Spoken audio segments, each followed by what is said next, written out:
Ini sikap orang tua yang tidak baik, karena sejak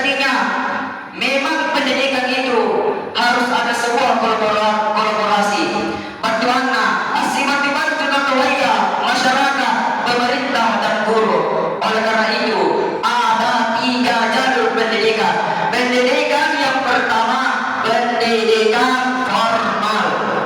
Itulah di sekolah-sekolah, itulah di madrasah-madrasah.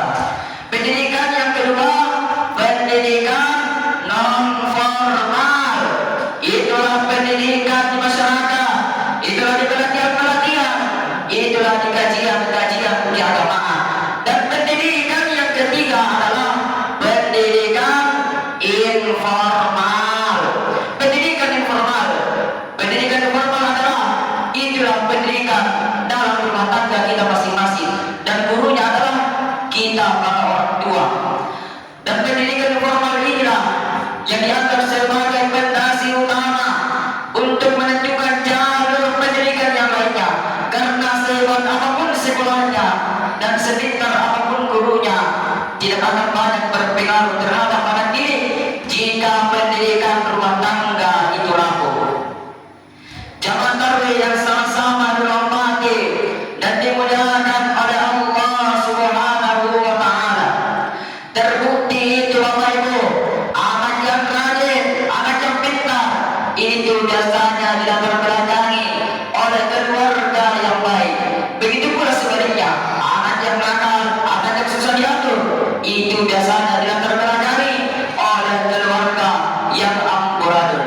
Contohnya, tegang melasambayan anak-anak, punna katuhan antri melasambayan, tegang melaju anak-anak, punna katuhan lalu nasi kami balik-balik, tegang malam puasa anak-anak, punna katuhan allu-alluna laluasa.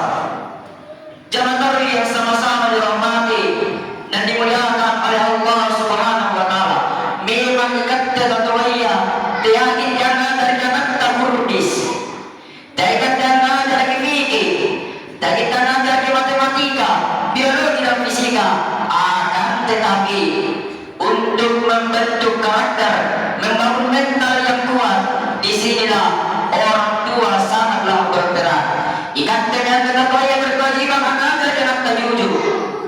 Anak dari sopan, nama kepangalih ditahuwa.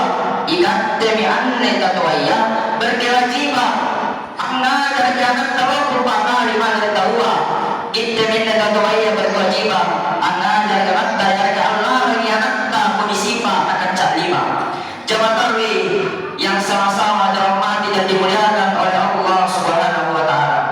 Oleh karena itu, mengapa sadari mati di pondok atau madrasah aliyah mati di pondok kembali hadir bersatu rahim kepada